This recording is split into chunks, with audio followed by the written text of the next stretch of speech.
Okay, so here's the formula that I use to do this. It's 61 to 4 to 35 of that. So I'll set that right here. Here's all the ingredients I need. I have my dextrin, the string. Cotton string would work the best, but it doesn't matter exactly. Yes, the scale is an ingredient, and we do need to use a cup. And I suggest putting a nice little metal rod on this cup, and you'll see what that comes in use for later. I've already went ahead and I just got my water. That should be well enough of it, so I can start now by weighing. I think today I'm gonna go ahead and do a 200-gram batch of this liquidy flammable stuff. I'll just take 61, multiply it by 2, and that tells me I need 122 grams of black powder to begin with. Then we'll add the water and the dextrin separately. I thought about stirring this mixture somewhere else, but I think it'll be fine here. So 122 of this. I had to finish creasing my bag there, so this would come out a little easier. This stuff, sometimes you can get it to go swoosh, like that, and you want to be careful, as careful as possible so it doesn't go anywhere. By the time I put 122 in here,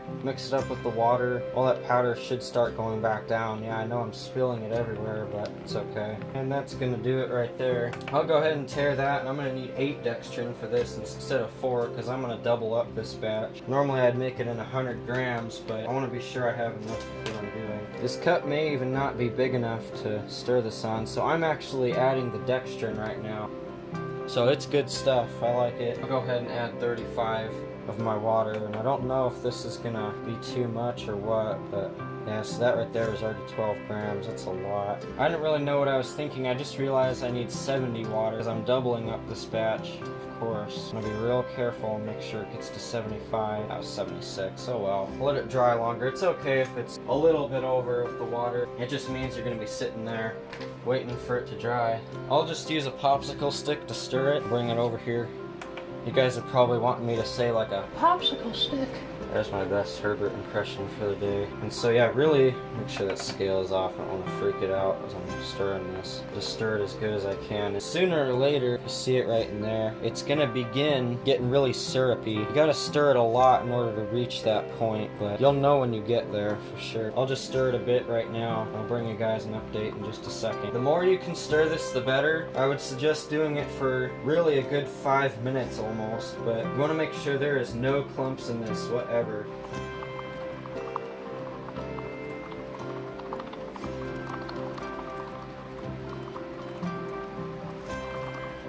It almost smells like candy. It's really interesting.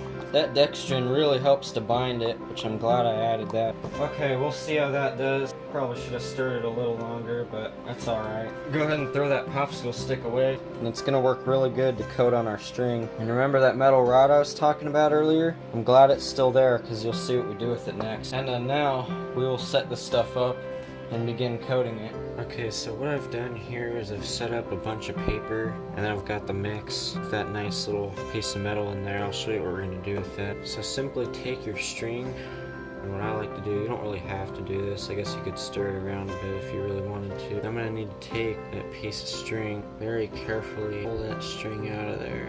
Just like that. So that way that I can grab it, what's going to happen is that string is going to come in, and as I pull it, it'll get coated with the mixture.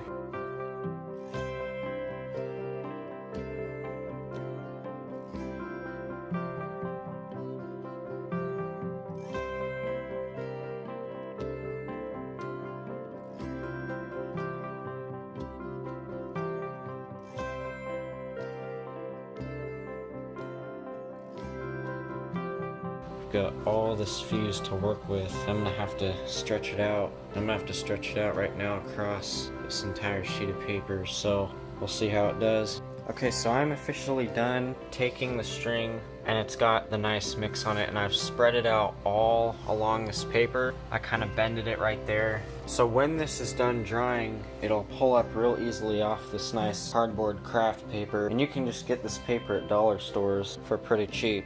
So this should be done drying in about 24 hours. Sometimes you can just wait overnight and it'll be done, so we'll get back then. And yes, that says low right there. Okay, so to actually build our Quickmatch here, you should have this fuse ready to go that you just made with that mix from earlier. I'll go ahead and use some big scissors for this. Just take whichever size you want, or however sure the length will be for your shell. I know it's going to be from the bottom of the shell here to the top outside of the tube. I know with the tubes I use. This should work pretty well. I just now adjusted the camera a little bit so you guys could see better. So it's 2 pieces of this fuse right here, and then all the way down. You want to make sure that they're pretty much almost the exact same length, like that. I'll set those aside because I need to spend some more time flattening this part out.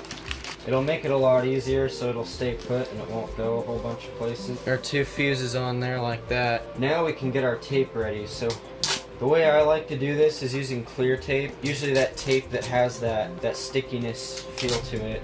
The way that Quickmatch works is due to pressure buildup. It's also due to confinement. It's the same reason that black powder firecrackers explode. I'll go ahead and take my fuse right here and cut off a nice piece of it. In order to really do this part, and I'm sorry if the camera angle isn't that good, you can just really take your paper and fold it over your fuse as good as you can. It doesn't have to be perfect, obviously, but the real fix to your imperfections are going to be using that tape.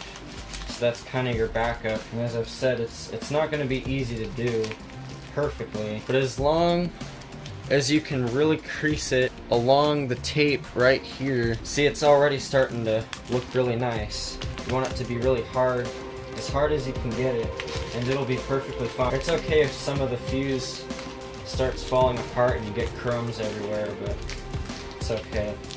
That's probably one of the better quick matches I've ever made. And if you look at it, it folds, it bends very nicely. It's nice and crinkly. And once you guys get good enough at it, you can make some shells. You can probably just grab a really thin orange roll of tape and really you can just coat it around this bit. I know that real professionals don't use tape, and then to do the tape finish, just twist it. Give it a nice aggressive twist. And that right there is a nice, about 2 feet of quick match. You will indeed be A-okay. That should work perfectly fine. Hey guys, so here we have the quick match with us. This is the same one that we made earlier, and we've got those nice fuses exposed there. So what we're gonna do is we're gonna take this crackling ball and we're actually gonna try to light it, hopefully just by using the quick match right here. So we'll go ahead and see if this fires at 100 feet per second. Okay, quick match test.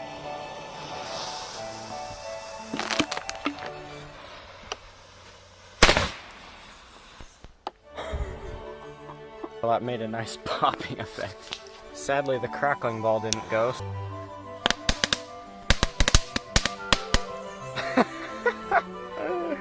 Well guys, let me know what you think of that. I think that definitely fired at a good 100 feet per second. Maybe it was a little slower, I don't know. I'll have to review the footage later. And yeah, see you guys next time.